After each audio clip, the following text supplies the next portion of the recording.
আসছিলাম ননদ ক্যারোটিন করতেছে দেখতে। আরে আল্লাহ, আমার বদনাম, আমি ঢুকতে ঢুকতে যতগুলা বদনাম শুনছি। ছি, আবার বলতেছি স্ট্যাটাস দিয়েন না, আমরা যে বদনাম করছি, সাথে এই নিয়েও জড়িত আছে, এই পার্লারের আপুও জড়িত আছে। আমার এটা পার্লার না, হোক বাসা, আমার এটা পার্লার না, বাসায় হোক, সেও জড়িত আছে। বলতেছে স্ট্যাটাস দিও না, কিন্তু কিন্তু আমি তো স্ট্যাটাস দিবই, আমাকে নিয়ে বদনাম করছে, স্ট্যাটাস দিব না মানে। যাক, বদনাম টদনাম করে আর কি সুন্দর করে ক্যারোটিন করে দিছে। ও মা, কি সুন্দর লাগতেছে চুলগুলা।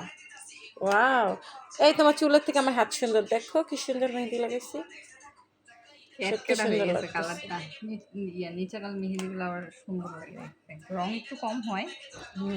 না, এটা ইয়েটা তো দিয়ে দিচ্ছে জিডনি না, ওই যে মিশু দিয়ে দিছে। এই যে এই সুন্দরী আপুদের চুল সুন্দর তো, ওই জন্য সবসময় আমাকে বলে আপনার তো চুল নাই, খালি বদনাম করে আমার কুটনিগুলা।